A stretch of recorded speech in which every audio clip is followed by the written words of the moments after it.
Bismillahirrahmanirrahim. Dostlar, avtoelektronikani жаңы баштагандар үчүн атайын видео. Бул видеодо мынакей эмне наборлорду алыш керек.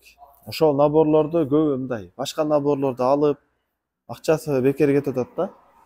Бул набор 94 предмет Force набору. Бунун бизге эң плюс жактары, бунун бул жактагы отверткалары бизге өтө керек автоэлектриктерге. Анан бул узун головкалар өтө маанилүү. Андан кийин бул Force'тон шестигранный алыш керек. Многогранный айланып кетет көбүнчө. Жаңы баштагандарга, профессиональный иштегендерге мен 10 жылдан бери иштейм, ушундай набор менен иштейм дагы. Сырты болсо мындай. Force. Aeroforce эмес, Rockforce эмес, бул Force. Force 94 предмет. Шестигран. Ушундай набор аласыз. Андан кийин мындай чакан идиш аласыз. Ящик. О, ящиктин ичинде бул кече жаңы келген окуучунуку. Мындай чоң калың зымдарды кесе турган, 500-1000 амперлик зымдар кесе турган бакарес. Анан мындай меткарес, сигнализация, дагы ушундай сыяктуу меткалар койгондо иштетебиз. Кычкач, оригинал, сөзсүз оригинал алыңыздар. Молоток, өтө чоң эмес, кичинекей эмес. Отвертка, большой, маленький, короткий бардыгынан алыш керек. Бул бычак, канцелярский обязательно керек бычак. Оригинал болсо жакшы болот. И вот бакарес. Бакарес желательно мондай баягы штекелер кыса турган кыскычы менен болсо өтө жакшы. Оригинал болушу керек. И контролька. Бул кече жаңы келди бул окчу. Ошон үчүн инструменттер пока иштеле элек, жаңы. Эми дагы мындай чукурраак киришем мен, профессиональный иштейм дегендер үчүн бизде 3 айдан бери окуп аткан балдардын инструментин көрсөтүп коем. Өзү негизи мындай чоң ящик алсаңар, ичине полный батат. Мен өзүм дагы ушундай ящик колдоном. Биринчиден кармашкаларына мына майда, мисалы, сверло, өгө, мелкий работаларга. Мен буну өзүм лично барып алып бергем. Ошо. Бул жакта да канифол олово, биякта сверло. Дальше ичине ачканда болсо, мына биз эч кандай порядка кылып туруп анан ачып аткан жок. Ушундай өзү как она есть. Биякта мелкий отверткалар, кыска отверткалар, баягы зым кескен, мондай китайский тонкий отвертка да керек. Оригинал отвертканын плоский, жалпагы бакарес, бычак. Бул деген фонарик обязательно мондай прямой зарядниги менен тез заряд болот, удобный. И потом ичинде тестер, бош идиш окшойт, термоклей. Чекин чыгарып көрсөтө берейин. Бул болсо зажим. Бизде көп керек болот ушул. Магнит, гибкий магнит, жесткий магнит. Магниттердин экөөнүн айырмасы могу кармагычы да бар. Молоток, патрубкаларга атайын кычкач, жөнөкөй эле кычкач, маркер, бир жерди кескенде белгилейбиз. Бул өтө арзан экен. Ушундай дагы керек. Түрлөрү бар анын. Контролька. Ара обязательно. Эгер араңар жок болсо болгарка, утконос, звездочка набор, Mercedes же дагы бир-эки машиналардын рульдары ушулар менен чечилет. Шестигран набор. Запас темир аралар, съемник.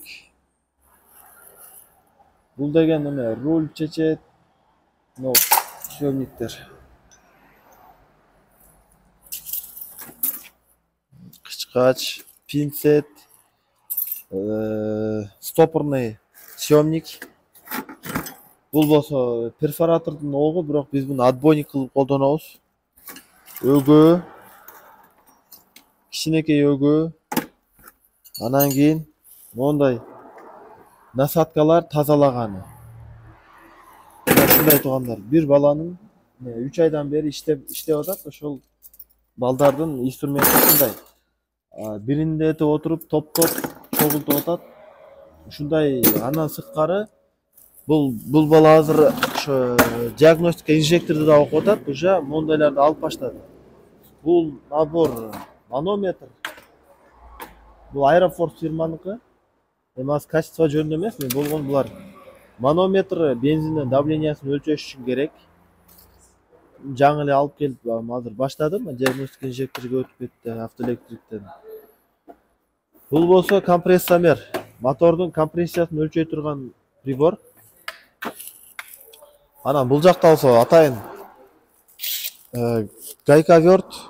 Мисалы процесс тездештирет. Мисалы сиз бак түшүрүп атасыз машинанын астында.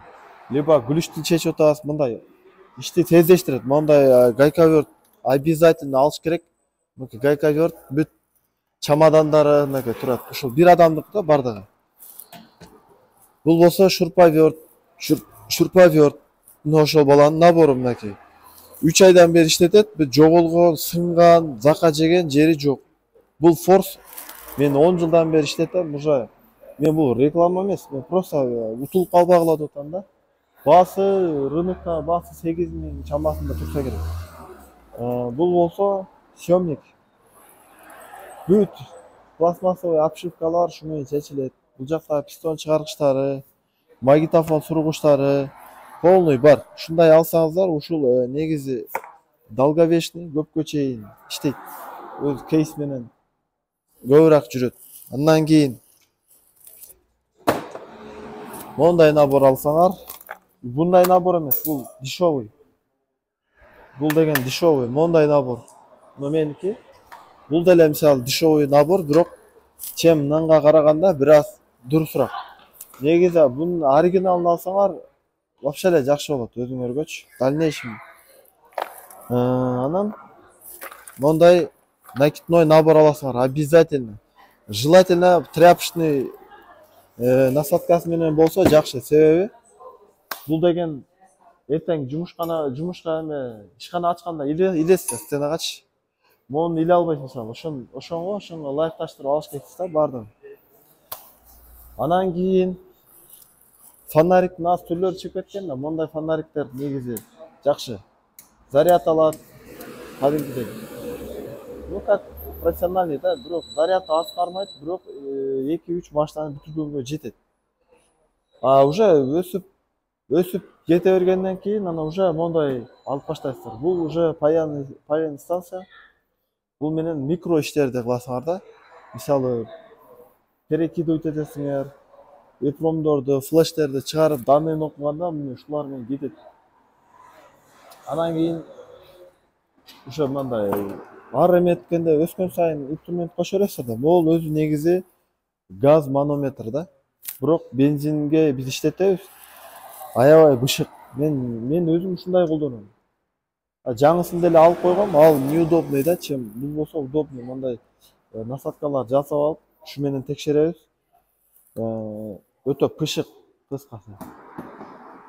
Анан кийинчерээк могу припайкага атайын мондай баллондор алып баштайсыңар. Бул деген бири тазалайт, бири флюс тазалайт. Ушинтип кете берет. Бул жакта болсо мен өзүм инструменттерим барча. Мындай бул насадканы мен Фрунзеден Глобустан алганмын да. Ошол жакта бар. Арзан эле турат, 500 сом экен, унутуп калдым, көп болду да. 500 болуп калды. Ошо мынтип салып коесуздар, накиднойлорду илип коесуздар, кийинче өзүңөр ачканыңарда. Булар бүүчүнүктү, но меники. Менин наборум нар жакта турат. Бул жакта бир аз беспорядок. Мен өзүм наборум көп иштелбеген үчүн бул жакка алып коем астыначы. Бул мен өзүм наборум билбейм канча жыл болуп кетти. Ичинде ошо 1-2 бул жакта жоголду, бирок аябай пышык, до сих пор решеткаларым иштейт да. Уже билбейм даже 6-7 жыл болду да. Бышык аябай. Ол жактан бирок жоголуп кетти 1-2.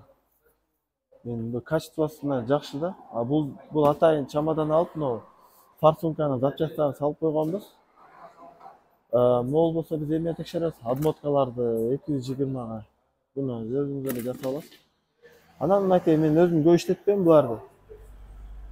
Манометр, прошивка кылган компьютер, болгарка, гайковер, ну баягы головкалар чечкен форс, оригинал набор, фен, болгарка, жөнөкөй электронный. Бул жакта компрессор, шурпадер. Мен булар эмне көрсөтөт? Булар барган сайын, бар иш кылган сайын инструмент керек боло берет, ала берет. Акыры плюс жасаган деле мондай алганбыз.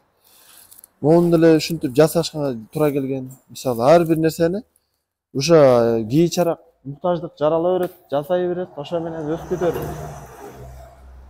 Мына мисалы бу жакта программаторлор, прошивкалар, диагностикалар, ар бир эле мындай муктаждык болот, ала бересиз да. Бул жакта ар жүнүнүн аппарат эле мисалы 40 миң туруп калат да.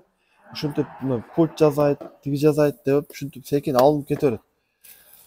Буларды көрсөткөндөн максат биз сизге мисалы набор алганда айтып атам да тура, мындай набор алгыла деп. Ошондой набор алыңыздар, анан өзүңөрдү баягы үйүңөрдө бар наборду көрсөтүп анан негизи баштаганга боло берет, бирок иштеге профессиональный кылам десеңиздер, сөзсүз биз алган наборлорду алгыла, биз айткан наборлорду.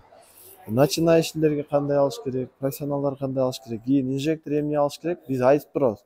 Онлайн окугандар ушул видеого карап туруп туруп эле инструменттериңер чогулткула, только оригинал алгыла, анан кийин сөзсүз акчаңар кетирбей атып бизге WhatsApp'тан тартып жөнөтсөңөр, биз айтабыз болот, болбойт деп. Баарыңарга ийгилик, ассаламу алейкум.